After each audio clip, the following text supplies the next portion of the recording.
Anaconda म्हणजे सगळं गिळणारा साप आणि तो आज येऊन गेला इकडे भूमिपूजन करून गेला. त्यानं मुंबई गिळायची. आता अनाकोंडा म्हणाल तर हे अनाकोंडा स्वतः आहेत. गेले 25 वर्ष या मुंबई महापालिकेच्या तिजोरीवर असा मोठा विळखा घालून बसलेले आहेत. जिजामाता उद्यानात लवकरच अनाकोंडा येणार. आता आपण पेंग्विन आणले त्याच्यामुळे लाखो पर्यटक तिकडे वाढले. नक्कीच मला त्याचा अभिमान आहे. आणि पेंग्विन आणल्यानंतर काही पेंग्विनच्या बुद्धीची आणि उंचीची माणसं आपल्याला टीका करते ते सोडून द्या. पण अनाकोंडा म्हणजे सगळं गिळणारा साप आणि तो आज येऊन गेला इकडे भूमिपूजन करून गेला. त्यानं मुंबई गिळायची. बरं गिळणार ती गिळणार तुला कशी गिळून देतो बघतो. नाही तुझं पोट फाडून बाहेर आलं तर नावाचं नाही.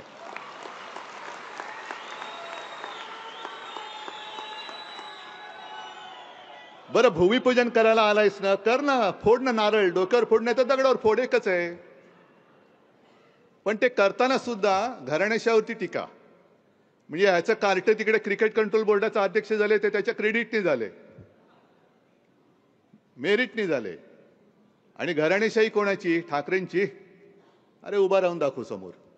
अनाकोंडाच्या बाबतीत जर म्हणाल तर काल तर अमित शाह साहेब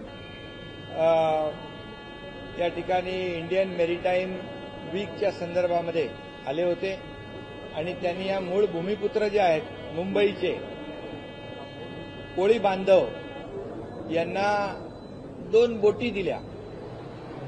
म्हणजे त्या डीप सी मध्ये जाऊन फिशिंग करण्यासाठी त्यांना 2 बोटी देण्याचं काम केलं. 1.5 कोटीची एक बोट. त्यामुळे ते तर देण्यासाठी आले होते, घेण्यासाठी नव्हते आले. आता अनाकोंडा म्हणाल तर हे अनाकोंडा स्वतः आहेत. गेले 25 वर्ष या मुंबई महापालिकेच्या तिजोरीवर असा मोठा विळखा घालून बसलेले आहेत. आणि या अनाकोंडाचं वैशिष्ट्य वेगळं आहे. त्याचं पोट भरत नाही. म्हणजे मुंबईची तिजोरी गिळली, मुंबई गिळली, मुंबईतल्या रुग्णांची खिचडी गिळली,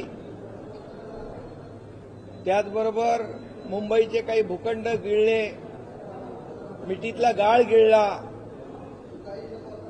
रस्त्यातला डांबर गिळला, तरी सुद्धा त्यांचं पोट भरत नाही. त्यामुळे भस्म्या रोग माहिती आहे ना, भस्म्या रोग. तो भस्म्या रोग झालेला हा अनाकोंडा आहे.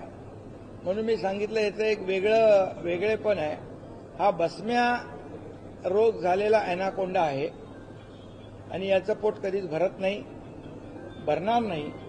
पण मुंबईकरांना हे कळलेलं आहे की मुंबई लुटण्याचं काम, गिळण्याचं काम, तिजोरी साफ करण्याचं काम ज्या लोकांनी केलेलं आहे, अगदी कोविडमधली खिचडी चोरण्याचं काम, डेड बॉडी बॅगमध्ये पैसे खाण्याचं काम, डांबरामध्ये पैसे खाण्याचं काम, मिठीच्या गाळामध्ये पैसे खाण्याचं काम ज्यांनी केलं त्यांना या निवडणुकीमध्ये मुंबईकर माफ करणार नाहीत.